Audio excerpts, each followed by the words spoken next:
masa muda, masa di mana penuh dengan kekuatan, penuh dengan potensi dan peluang membangun fondasi untuk masa depan. Namun seringkali diwarnai dengan tantangan, rintangan, bahkan godaan.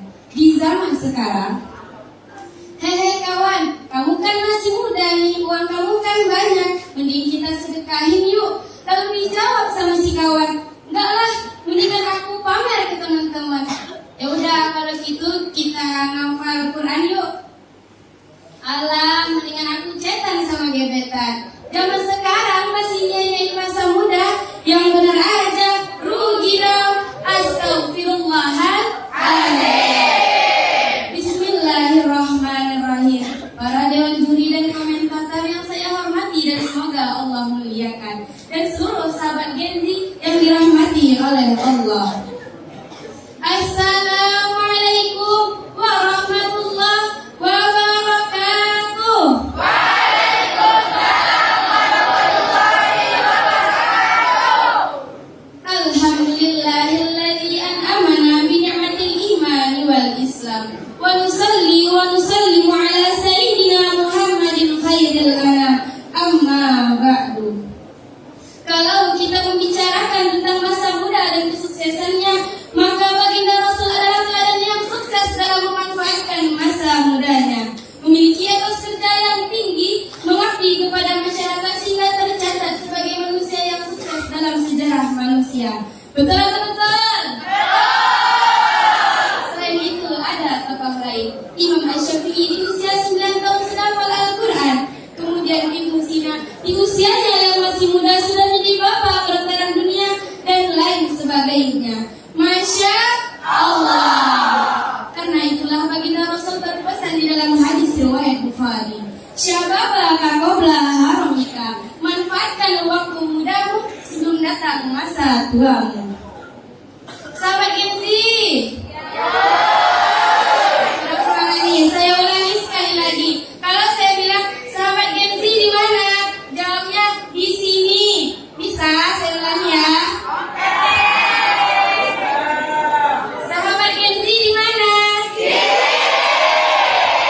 Di mana?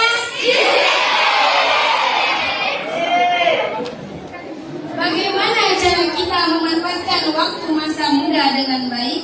Yang pertama, perbuat keimanan.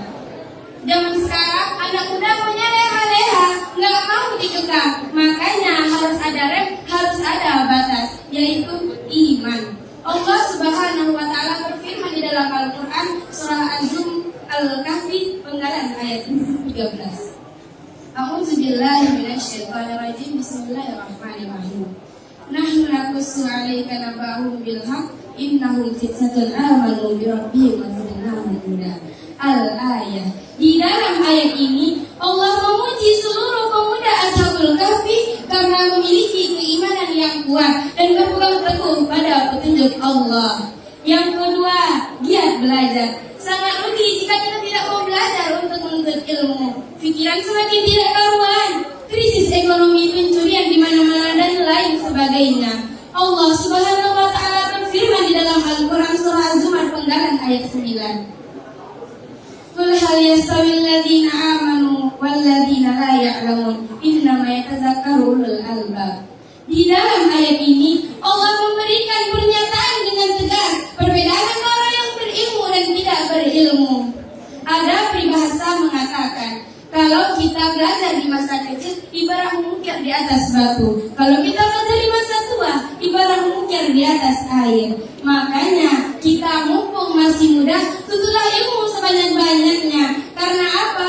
Karena di dalam tafsir Al-Baighawi Quran surah Al-Mujadalah ayat 11 dijelaskan, Allah akan mengangkat derajat orang-orang yang beriman dan berilmu ke beberapa derajat dengan perlindungan di dunia dan di surga di akhirat. Amin amin ya rabbal alamin. Yang ketiga, atur waktu sebaik-baiknya.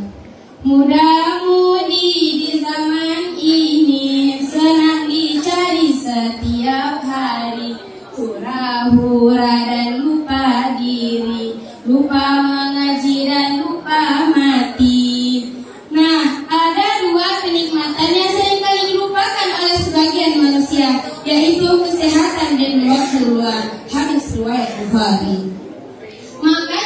Kita mumpung mempunyai waktu luang, manfaatkan sebaik-baiknya. Karena apa? Karena di dalam tafsir Al-Baydawi Quran surah Al-Mujadalah ayat 11 dijelaskan,